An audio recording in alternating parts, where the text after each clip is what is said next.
Good morning, students. Today our topic is electronic configuration of noble gases. आज हम लोग noble gases के बारे में पढ़ेंगे कि कैसे क्या इनका electronic configuration होता है. In previous classes we have studied about the S block elements, P block elements, D block elements and F block elements. देखो its electronic configuration is NS2. क्या होता है NS2? फॉर एग्जाम्पल जैसे आप ले लो कौन सी नियॉन का एटॉमिक नंबर क्या होता है 10 होता है. तो 10 मतलब 1s2 2s2 2p6 3s2. देखो ये देखिए मैं करके दिखाता हूँ. जैसे नियॉन एक नोबल गैस है, आपको पता है. हीलियम वो नियॉन आर्गन क्रिप्टॉन जेनॉन रेटॉन ये अनरिएक्टिव होती है. क्यों अनरिएक्टिव होती है इसके पीछे रीज़न है. ये देखिए 10 तो कॉन्फ़िगरेशन करोगे तो 2,8 अकॉर्डिंग टू आप बाउ करोगे तो 1s2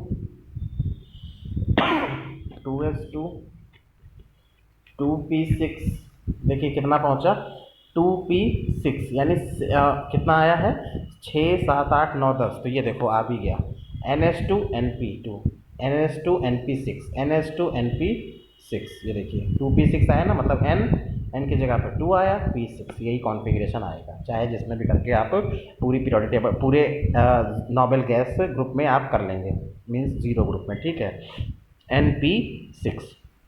तो ये होता है ऐसे करते हैं इलेक्ट्रॉनिक कॉन्फ़िगरेशन. हाँ इसमें कुछ अपवाद भी होते हैं, जैसे कि क्रिप्टॉन में होता है लास्ट ऑर्बिट में 1 आता है, वो मैं जब आएगा तो मैं बताता रहूँगा. ठीक है. इसी तरीके से अल्कलीन अर्थ मेटल देखो it's electronic configuration is NS2. Alkaline earth metal का क्या आता है 1s2.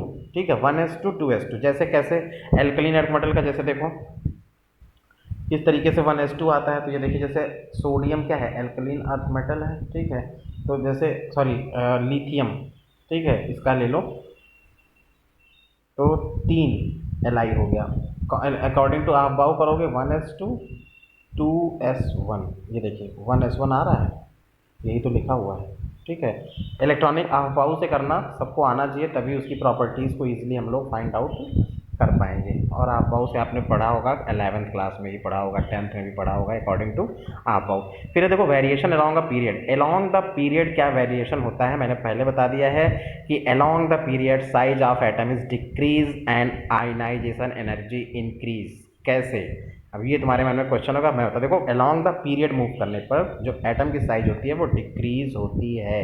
मीन्स कि पीरियोडिक टेबल में इस तरफ चलने पर, हॉरिजेंटली चलने पर क्या होती है उसकी साइज डिक्रीज होती है. मैंने कल ही बताया था. जैसे example lithium, beryllium, boron, carbon, nitrogen, oxygen, इस तरीके से. ठीक है. देखो इसका 3 होता है, इसका 4 होता है, इसका एटॉमिक नंबर 5 6 7 और 8.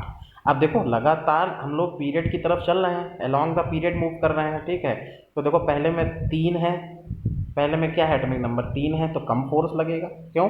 क्योंकि न्यूक्लियस में क्या रहता है प्रोटॉन और न्यूट्रॉन, और यही जो संख्या होती है वो किसकी होती है प्रोटॉनों की होती है. प्रोटॉनों की होती है. देखो यहाँ पे 3 प्रोटॉन है, यहाँ पे 4 प्रोटॉन है, यहाँ 5 प्रोटॉन है, यहाँ पे 6. यानी न्यूक्लियस में लगातार प्रोटॉनों की संख्या क्या हो रही है इंक्रीज हो रही है, और न्यूक्लियस की पावर भी क्या हो रही है इंक्रीज हो रही है. देखो 3 लोग न्यूक्लियस में है तो न्यूक्लियस कम पावरफुल है इन कंपैरिजन टू 4 की कंपैरिजन टू 5. यानी 4 अगर है, एक न्यूक्लियस में 4 प्रोटॉन्स है, एक न्यूक्लियस में 5 प्रोटॉन है, तो ज़्यादा पावरफुल कौन सा होगा प्रोटॉन 5 वाला.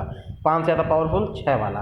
तो अगर अब इसको समझिए इस तरीके से, अगर देखो पावर बढ़ जा रही है मीन्स कि न्यूक्लियस की एफिनिटी पावर क्या हो रही है बहुत इंक्रीज हो जा रही है. तो देखो 5 लोग अगर समझो सपोज कर लो, अगर 5 लोग अगर किसी चीज़ को पावर लगाएंगे तो कुछ इस तरीके से रहेगा. मान लिया 5 लगा रहा है 5 न्यूटन.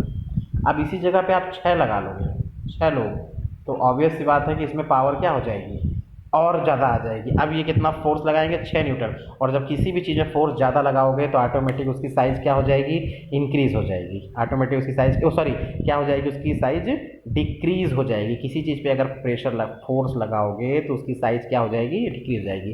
तो ये जब इस ऑर्बिट पे फोर्स लगाती है न्यूक्लियस तो उसकी साइज़ को क्या करती है कॉन्ट्रैक्ट कर लेती है, संकुचित कर लेती है, और इसका मतलब कि उसकी साइज़ क्या हो गई डिक्रीज हो गई.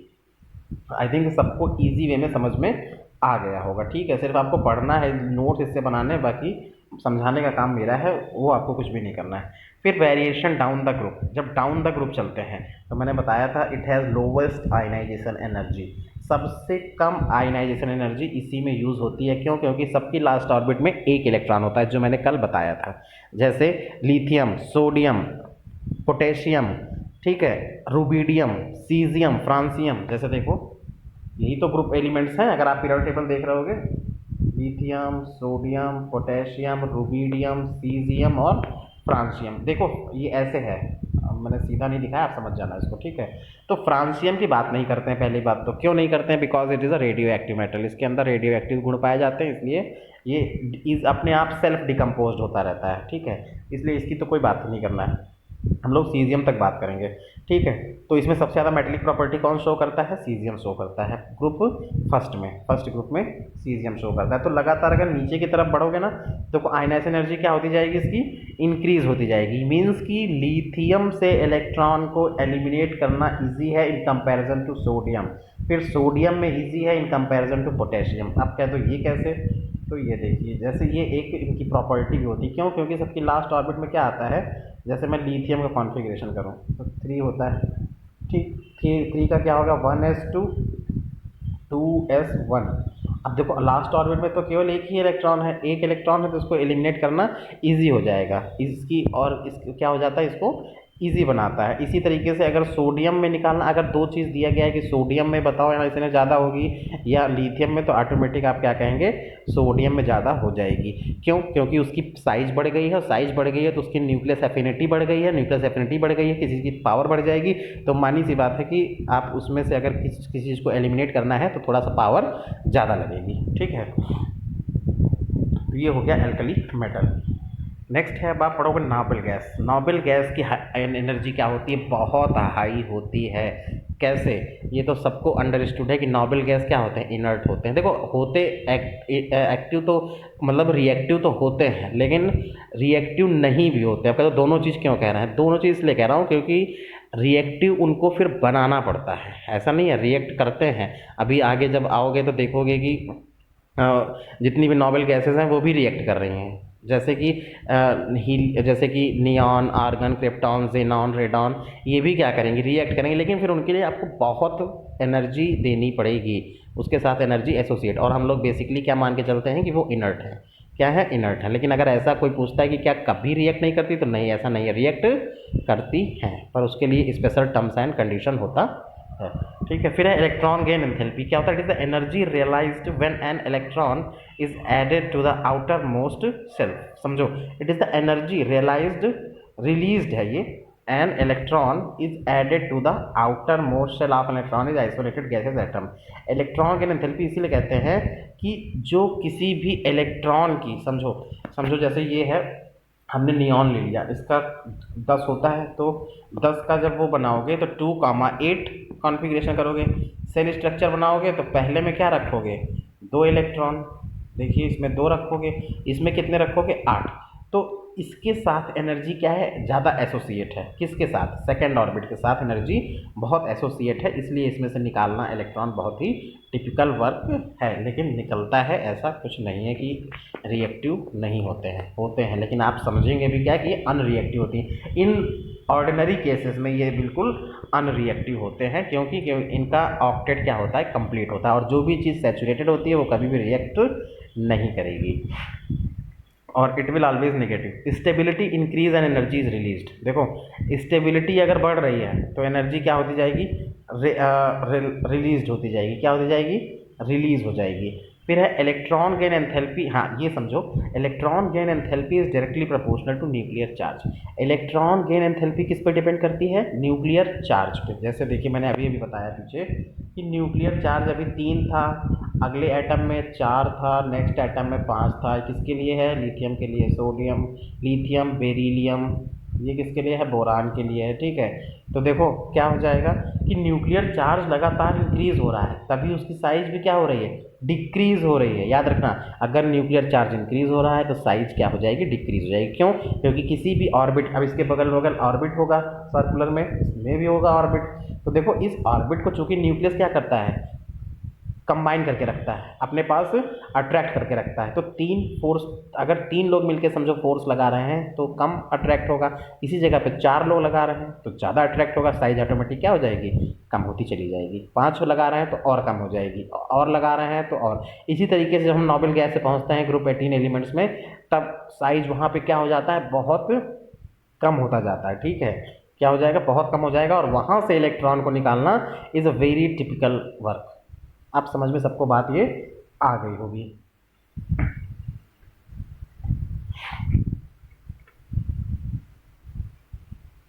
चलिए, फिर है size of atom. If the size of electron is increase then nuclear charge also will increase. देखो मैंने बताया कि साइज अगर इलेक्ट्रॉन की बढ़ रही है ना तो न्यूक्लियर चार्ज भी ऑटोमेटिक क्या हो जाएगा, इंक्रीज हो जाएगा। कहते हो कैसे, तो ये देखिए, जैसे फिर एग्जाम्पल लिया मैंने क्या, लिथियम और बोरान का, चलो ले लो। तो लिथियम का 3, बोरान का 5। अगर कह रहा हूँ साइज इलेक्ट्रॉन बढ़े तो ऑटोमेटिक न्यूक्लियर चार्ज क्या हो जाएगा, इंक्रीज हो जाएगा। तो देखिए साइज बढ़ रहा है ना, 5 का साइज ज़्यादा इन कंपैरिजन टू लिथियम का, सॉरी 5 वाले का साइज क्या है, कम है, क्योंकि इसमें न्यूक्लियर चार्ज ज़्यादा है। तो देखो साइज अगर क्या हो रहा है, इलेक्ट्रॉन इंक्रीज हो रहे हैं तो न्यूक्लियर चार्ज भी क्या होता जाएगा, इंक्रीज हो जाएगा। 6 वाले का न्यूक्लियर चार्ज 6 लगेगा, क्यों, क्योंकि यही प्रोटॉनों की संख्या होती है। क्यों, क्योंकि यही इसी को बोलते हैं क्या, नंबर ऑफ प्रोटॉन बोलते हैं। और प्रोटॉन कहाँ पे एग्जिस्ट करता है, it always exist in the nucleus of the atom. ठीक है, एटम के न्यूक्लियस में एग्जिस्ट करता है। देखो बहुत ये इंपॉर्टेंट चीज़ें हैं, क्योंकि बच्चे से बहुत कंफ्यूज रहते हैं, कब साइज घट जाएगी, कब बढ़ जाएगी, कब आप कह देते हैं ये। तो इस चीज़ को बहुत एकदम कंसंट्रेट होकर के समझ लो, और बता दिया है कि आपको कुछ भी पढ़ने की ज़रूरत फिर नहीं है, सिर्फ नोट्स कंप्लीट करना है आपको। Completely fill has low value of electron gain enthalpy. याद रखना कि अगर कोई भी कंप्लीट फिल्ड है तो उसकी वैल्यू क्या हो जाएगी, इलेक्ट्रॉन गेन एंथैल्पी की लो हो जाएगी। क्यों, क्योंकि फिर वो इलेक्ट्रॉन को क्यों एक्सेप्ट करेगा, अगर हम पहले सैचुरेटेड हैं तो हम कोई काम क्यों करेंगे। ठीक है, उसी तरीके से मैंने बताया था कि अगर जैसे डी ब्लॉक ले लो, यही लिखा हुआ है इसमें, डी में कितना आता है, 10 इलेक्ट्रॉन आता है, तो D10 इज मोर स्टेबल, और फिर D5 स्टेबल है। यानी या तो फुल्ली फिल्ड हो, क्योंकि डी में तो अधिकतम 10 इलेक्ट्रॉन रख सकते हैं, तो हमने 5 रख दिए, तो 5 वाला भी क्या हो जाएगा, स्टेबल होगा। लेकिन अगर अब ये आता है कि D6, तो आप क्या सोचोगे कि 10 के बाद तो 6 आता है, तो मीन्स 10 D की पावर 5 वाले से D5 से D6 क्या है, D6 जो है D5 से क्या है, ज़्यादा स्टेबल है। लेकिन ऐसा नहीं है, याद रखना। क्यों, क्योंकि हाफ फिल्ड हो, यानी 10 का आधा वाला हो 5। क्यों, क्योंकि 10 डी में 10 इलेक्ट्रॉन रह सकते हैं। अगर या तो फुल फिल्ड हो या तो हाफ फिल्ड हो, वही ज़्यादा स्टेबल होते हैं in comparison to other electrons that filled in the orbit. यानी D7 भी कम स्टेबल होगा किससे, D5 से। D9 भी कम स्टेबल होगा किससे, D5 से। तो ज़्यादा स्टेबल कौन होगा, या तो D10 या तो D5। इसी तरीके से अगर P में तो 6 रख सकते हैं ना, तो P6 वाला बहुत स्टेबल होगा, और P3 वाला, और बाकी के जितने P2, P4, P5 ये लेस स्टेबल होंगे। या तो फुल फिल होना चाहिए या तो हाफ फिल होना चाहिए। ठीक है, तो आपका ये हो गया। Along the period, on the going along the period nuclear charges more electron gain enthalpy is more down the group. Soon low, in generally electron gain enthalpy becomes less negative down the group. जो electron gain enthalpy होती है वो down the group चलने पर negative होती है। कैसे, देखो electron gain, chlorine is more than fluorine. देखो जो क्लोरीन की इलेक्ट्रॉनिक, जैसे मैंने बताया ग्रुप 17 के एलिमेंट्स वो कौन से होते हैं, FClBri। क्या होता है, FClBri। कैसे पता चलता है, क्योंकि इनकी लास्ट ऑर्बिट में 7 इलेक्ट्रॉन ही आता है। इसका 9 होता है तो 2 का 7, इसका 17 होता है, 2 8 7 होता है। ठीक है, तो हमने बताया कि Cl इज मोर इलेक्ट्रोनेगेटिव, यानी कि अगर एक इलेक्ट्रॉन रखा है यहाँ और एक यहाँ, और अगर फ्लोरीन और क्लोरीन में बात कर लो कि ज़्यादा जल्दी कौन इस इलेक्ट्रॉन को एक्सेप्ट करेगा, तो फ्लोरीन करेगा। अगर मैं कह दूँ क्लोरीन और ब्रोमीन में कौन करेगा, तो पहले क्लोरीन करेगा। अगर मैं कह दूँ ब्रोमीन और आयोडीन में कौन एक्सेप्ट करेगा पहले, तो ब्रोमीन करेगा। समझ में आ गई बात। तो याद रखना, डाउन द ग्रुप चलने पर इलेक्ट्रोनेगेटिविटी क्या होती है, डिक्रीज होती है। डाउन द ग्रुप चलने पर इलेक्ट्रोनेगेटिविटी क्या होती है, डिक्रीज होती है। फिर है causes of periodicity, it is the recurring of similar properties of regular interval. देखो क्या है कि पीरियोडिसिटी क्या होती है कि एक निश्चित इंटरवल पे इनकी प्रॉपर्टीज़ क्या करती जाती है, मैच करती जाती है। ये मैंने पिछले अभी बता दिया है। फिर एटॉमिक रेडियस पढ़ेंगे। It is the distance between the centre of the nucleus. याद रखना एटॉमिक रेडियस जो कहाँ से कहाँ होती है, सेंटर से ली जाती है, from first atom to another atom. दूसरे एटम से हमेशा किस में ली जाएगी, सेंटर से ली जाती है। तो अगर कंप्लीट रेडियस देखोगे तो आर इज इक्वल टू, अगर केवल बी की पूछेगा तो आप क्या बताओगे, ए बी बाई टू। केवल ए की पूछेगा तो A B by two, complete पूछेगा तो आर या ए बी। क्यों, क्योंकि सेंटर से ली गई, सेंटर से हमेशा ये देखो ए और बी सेंटर से, ठीक है। फिर है covalent radius, it is the form by covalent compound. Covalent radius किससे फाउंड होती है, जब सहसंयोजक बंध बनते हैं। तो इसमें भी आप समझ सकते हो कि ये सहसंयोजक बंध बने हुए हैं between the A and B atom. क्यों, सहसंयोजक कब बनेगा, जब दो लोग मिलेंगे, और दो लोग मिलेंगे तभी तो कोवैलेंट बनेगा, तो इसी को बोलते हैं कोवैलेंट बॉन्ड।